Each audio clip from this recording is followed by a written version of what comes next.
Hello student, आज हम आप लोगों को हाइड्रोकार्बन पढ़ाएंगे। हाइड्रोकार्बन क्या होते हैं?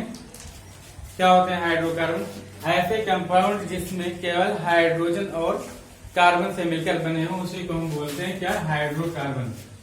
क्या कहा जाता है? हाइड्रोकार्बन। ये क्या है आपका? Carbon and its compound. Carbon and its compound का पार्ट है, जिसमें हम पढ़ेंगे कि हाइड्रोकार्बन। पहले आपको डिफाइन करना कि ऐसे कंपाउंड, ऐसे यौगिक जिसमें ओनली या केवल हाइड्रोजन और कार्बन हो, उसी को हम बोलते हैं हाइड्रोकार्बन। अगर फिर इसका हम क्लासिफिकेशन करें, ये मोस्टली दो तरह से किया जाता है। ये दो प्रकार का होता है। पहला आपका है एलिफैटिक हाइड्रोकार्बन। Hc मतलब होता है हाइड्रोकार्बन, ठीक है। दूसरा आपका आता है एरोमेटिक हाइड्रोकार्बन।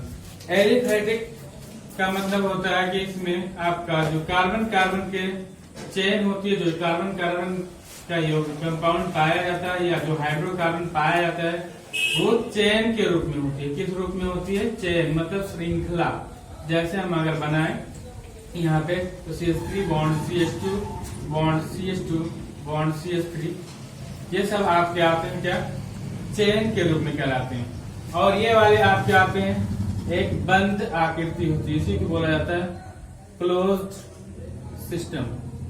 जैसे हम बेंजीन का स्ट्रक्चर बनाए तो यहाँ पे देख रहे हैं, या इसी को इस तरह से भी बनाया जाता है।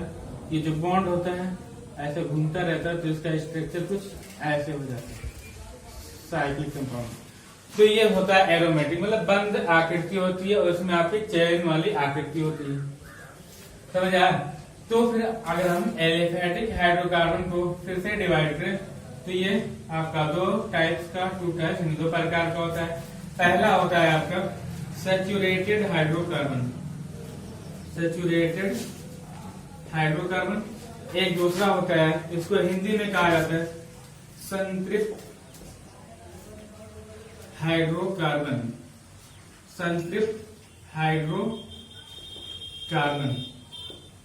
और दूसरा आपके पास है अनसैचुरेटेड, या इसी को बोला जाता है असंतृप्त हाइड्रोकार्बन।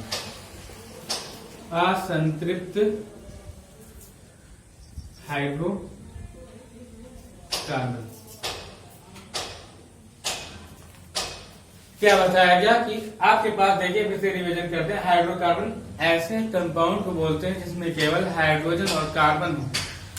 फिर उसको अगर हम डिवाइड करें, इसको बंटवारा करें या बांटे, तो ये दो तरह का होता है। पहला एलिफैटिक, दूसरा आपका एरोमेटिक। एलिफैटिक में क्या होगा कि आपका जो कार्बन कार्बन के बीच वो श्रृंखला के रूप में पाए जाएंगे। यौगिक किस फॉर्म में पाए जाएंगे? श्रृंखला मतलब चेन के रूप में। फिर जैसे यहाँ पे हमने एक एग्जांपल लिया, CH3 bond CH2 bond CH2 bond CH3, ये आपका ब्यूटेन है। और अगर हम एरोमेटिक की बात करें तो इसमें आपका जो कार्बन का हाइड्रोजन की जो यौगिक पाए जाएंगे या हाइड्रोकार्बन के जो यौगिक पाए जाएंगे वो आपके साइक्लिक होंगे, ठीक है। तो पहले हम एलिफैटिक के बारे में पढ़ते हैं। एलिफैटिक आपका दो प्रकार का था। पहला सैचुरेटेड हाइड्रोकार्बन, दूसरा अनसैचुरेटेड। सैचुरेटेड में आपका आएगा संतृप्त हाइड्रोकार्बन, दूसरा असंतृप्त हाइड्रोकार्बन। संतृप्त में होता क्या है, इसी को हम अगर हम इसका एग्जाम्पल लें तो ठीक है। चलिए एक मिनट, एग्जाम्पल लेने से पहले आप समझ लीजिए इनका इसको हम एल्केन भी कह सकते हैं। क्यों? क्योंकि एल्केन का मतलब होता है कि ऐसे हाइड्रोकार्बन जिसमें कार्बन कार्बन के बीच सिंगल बॉन्ड पाया जाता है, उसी को हम एल्केन बोलते हैं। इसका एग्जाम्पल है जैसे इथेन। तो अगर हम इसका सूत्र लिखें C2H6, ये कैसे आया?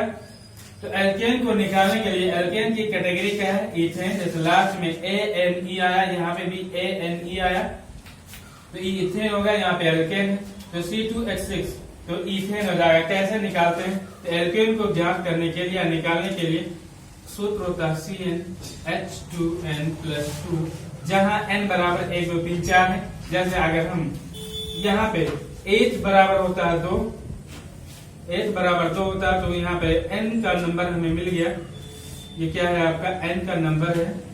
तो यहाँ पे अगर हम 2 रखें तो C2H2 गुणे 2 प्लस 2, तो जो आपका सूत्र आता है C2 2 गुना 4 और 2 6।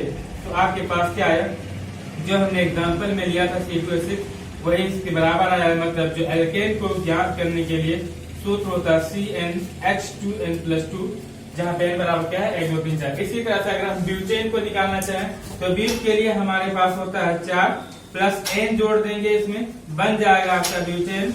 ब्यूटेन को निकालने के लिए इसका सूत्र कैसे होगा, ब्यूट के लिए हम जानते हैं क्या होता है 4 कार्बन के लिए यूज होता है। तो C4H2 × 4 + 2, तो C4 4 गुने 8 धन 2 बराबर 10। ये हो गया आपके पास ब्यूटेन।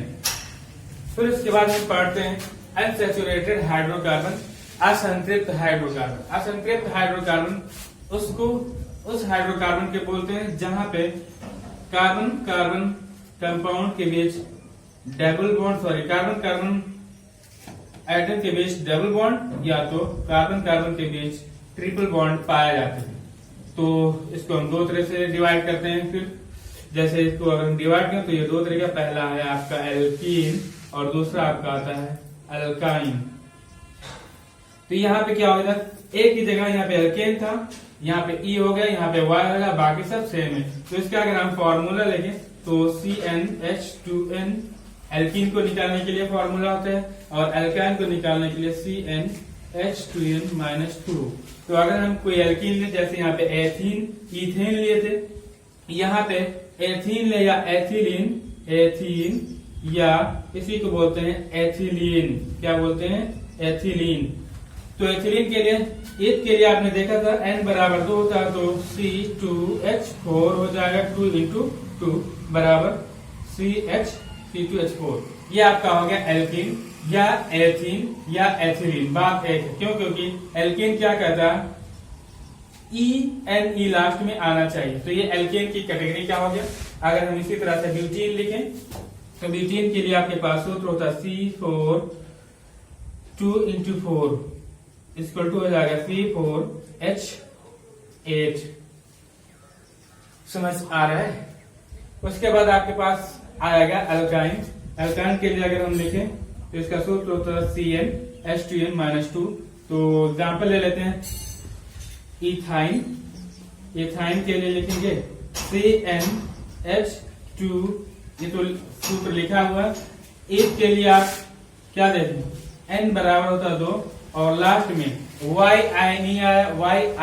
YNE मतलब आइन लास्ट में आया, तो ये क्या आपका असंतृप्त है प्रागट।